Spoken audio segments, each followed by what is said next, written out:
Isang Padre Pio ng Pietrelcina, isang kapuchinong praile at mistiko, ay nagkaroon ng malalim at matalik na relasyon sa kanyang anghel na tagatanod o tagapag-alaga na nagsimula nung bata pa siya at nagpatuloy hanggang sa kanyang buhay.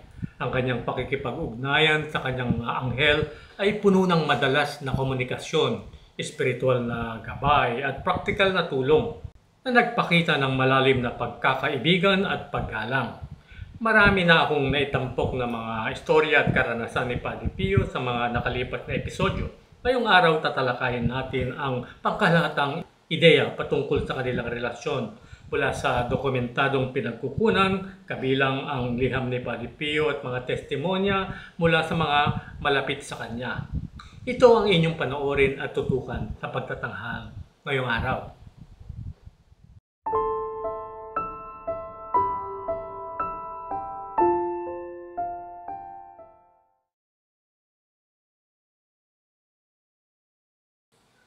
Mula sa murang edad, nakikita at nakakausap na ni Padre Pio ang kanyang anghel na tagatanod at tinutukoy niya bilang Angelino, isang termino ng pagmamahal sa kulturang Timog Italiano na nagpapakita ng kanyang matalik na relasyon sa anghel. Inilarawan niya ang anghel bilang palaging kasama mula sa duyan hanggang libingan, kahit sa mga sandali ng kasalanan, na gumagabay at nagpoprotekta sa kanya tulad ng isang kaibigan o kapatid. Nung bata pa siya, itinuring ni Padre Pio ang kanyang anghel bilang kasama sa laro na umaawit sa kanya kapag malungkot siya at ginigising siya para magdasal ng mga panalangin sa umaga. Akala niya karaniwan ang ganitong karanasan, ngunit natuklasan niya kalaunan na ito ay isang espesyal na biyaya.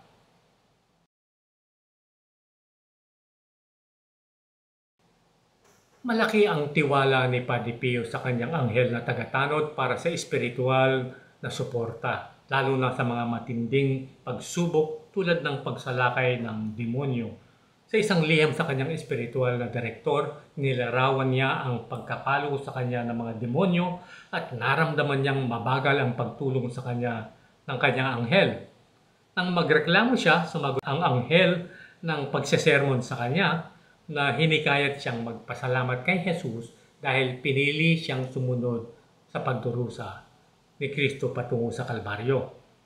Ipinaliwanag ng anghel na ang mga pagsubok na ito ay pinahihintulutan ng Diyos upang gawing mas katulad ni Padre Pio si Kristo sa kanyang pagdurusa.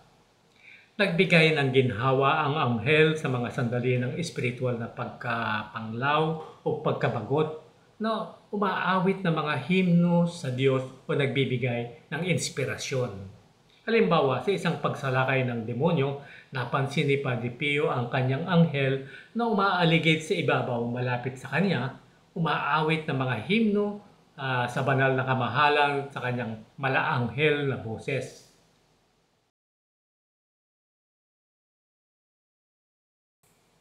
Isa sa pinakahangahangang aspeto ng relasyon ni Padre Pio sa kanyang anghel ay ang papel nito sa pagsasalin ng mga dayuhang wika.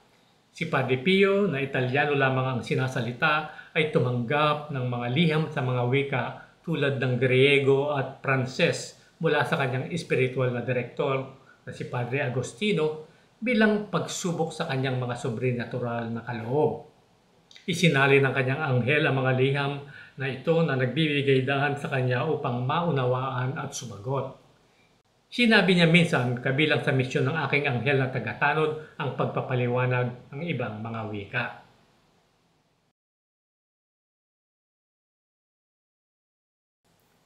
Hinikayat ni Padre Pio ang kanyang mga espiritual na anak na ipadala ang kanilang mga anghel sa kanya na may mga kahilingan para sa panalangin o gabay na sinasabi, "Ipadala mo ang iyong anghel na tagatanod."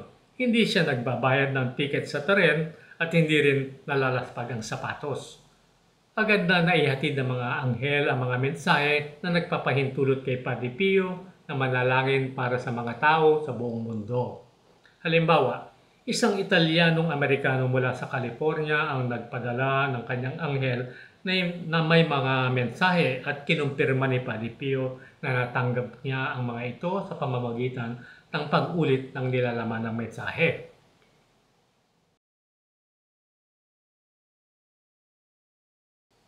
Ipinadala rin ni Padre Pio ang kanyang anghel upang tulungan ang mga nangangailangan.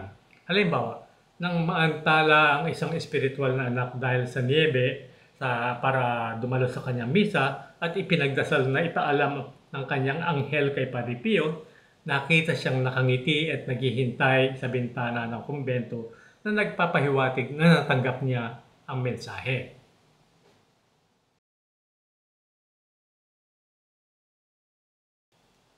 Itunuring ni Padre Pio ang mga anghel na tagatanod bilang mga mensahero na nagdadala ng mga panalangin at mabubuting gawa sa Diyos. Sumulat siya kay Anita, ang kanyang espiritual na anak. Ang anghel ito ay walang tigil na nananalangin para sa atin at iniaalay sa Diyos ang lahat ng ating mabubuting gawa, mga iniisip at mga inaasam kung ang mga ito ay dalisay. Binigyan din niya ang papel ng anghel bilang palaging tagapamagitan kahit na naliligaw ang isang tao sa landas. Madalas siyang tumanggap ng mga mensahe mula sa mga anghel na tagatanod ng iba na ipinaalam sa kanya ng kanilang mga pangangailangan na kanyang tinutugunan sa pamamagitan ng panalangin o payo. Lalo itong napansin sa kumpisalan kung saan tinulungan siya ng mga anghel na maunawaan ang mga kasalanan o pangangailangan ng mga nagsisisi.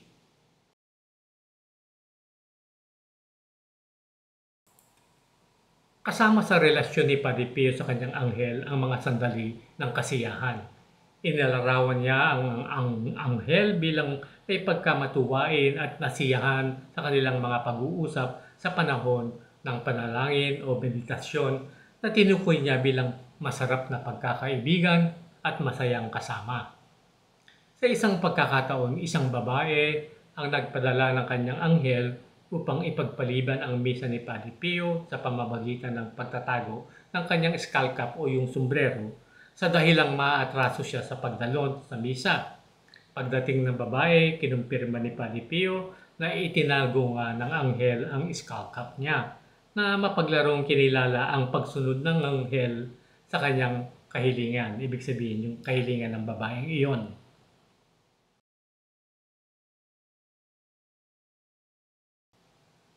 Sa mga matitinding pisikal at espiritual na pagsubok tulad ng pagdadala ng stigmata sa loob ng 50 taon o pagtitiis ng mga atake ng demonyo, nagbigay ng ginhawa ang anghel ni Padre Pio, bagamat hindi palaging agaran ang pagtulong. Ipinaliwanag ng anghel na ang mga pagdurusang ito ay bahagi ng plano ng Diyos upang iugnay si Padre Pio sa pasyon ni Kristo. Halimbawa, pagkatapos ng isang pag-atake ng demonyo, nagpahayag ng pagkabigo si Padre Pio sa pagkaantala ng kanyang anghel. Ngunit tiniyak ng anghel at sabi niya, "Lagi akong malapit sa iyo, aking minamahal na binata," at hinikayat siyang magtiyaga. Hinikayat ni Padre Pio ang malalim na debosyon sa mga anghel na tagatanod na hinimok ang iba na manalangin sa kanila ng regular. Inirekomenda niya ang tradisyonal na panalangin ng anghel ng Diyos o Angel of God sa Ingles. Anghel ng Diyos, aking tagapagbantay na ipinagkatiwala sa akin ng pag-ibig ng Diyos, sa araw na ito laging nasa aking tabi upang magbigay liwanag at magbantay, maghari at maggabay. Amen. Araw-araw niya itong ipinalangin at pinayuhan ng iba na gawin din ito.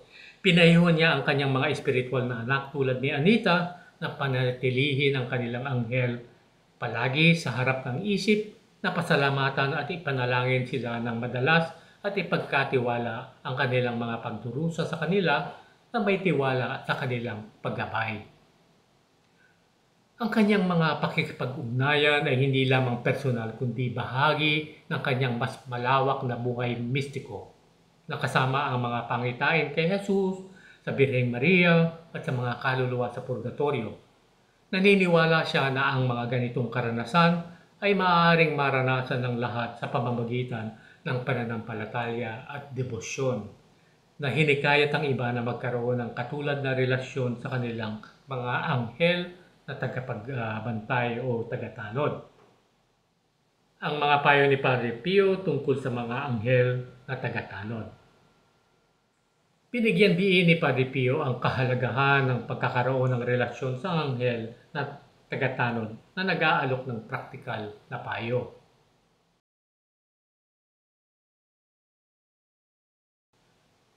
Panatilihin siyang palagi sa harap ng iyong isip. Tandaan ang presensya ng anghel na ito nang madalas, pasalamatan siya, ipanalangin siya at panatilihin ang mabuting relasyon sa kanya.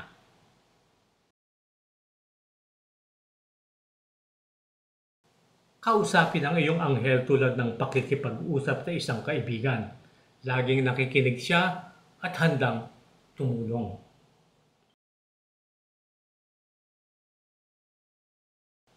Bago matulog, suriin ang iyong konsyensya at hilingin sa iyong anghel na tagatanod na tulungan kang lumago sa kabanalan at kabutihan.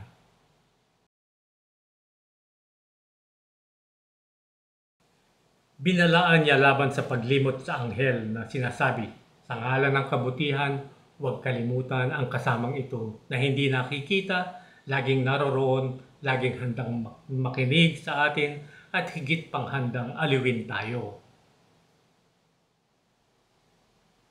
Ang pakikipag-ugnayan ni Padre Pio sa kanyang anghel na tagatanod ay isang panghabang buhay, matalik, positibo at puno ng siglang relasyon na nailarawan ng mga nakikitang pagtatagpo, araw-araw na komunikasyon at kapwa-suporta sa kanyang espiritual at buhay ng pagkapari.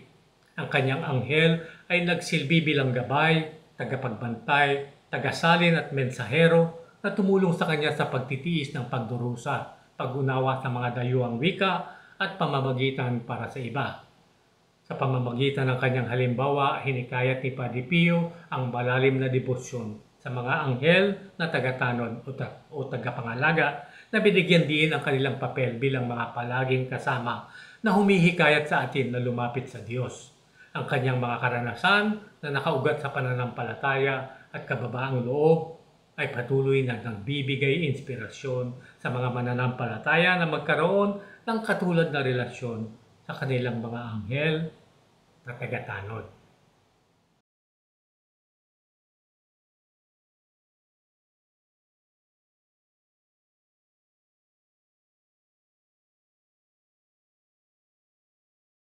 At yan po ang ating episodyo ngayong araw na naway naibigan po ninyo. At kung naibigan naman po ninyo, wag po kayong mag-atubiling mag-like, mag-komento at i-share din po ninyo ang video ito upang may palaganap natin ang pagkakakilanlan kay Padre Pio.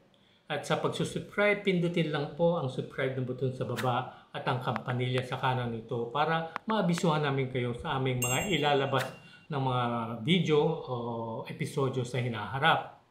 At kung nais naman po ninyo kaming suportahan at ako po umaapila sa inyo, ay lumahok po kayo sa aming eksklusibong grupo ng mga buwanang taga-abuloy na tinatawag na Maalagad sa Kalinga ni Padre Pio, kung saan mapapakinabangan po ninyo ang buwanan o lingguhang mga pamisa na naaayon po sa halaga ng inyong buwanang abuloy.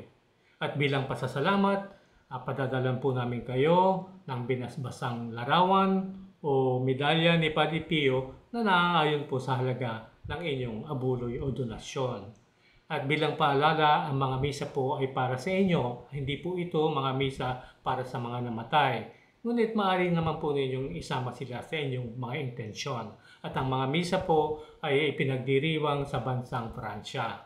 At sa pagbibigay naman po ng donasyon, maaari po ito sa pamamagitan ng pag-deposit sa aming video account. Via direct deposit po ito. At maaari rin naman po via GCash, via bank transfer. At meron din po kaming personal na GCash numbers sa ilalim ng aking pangalan.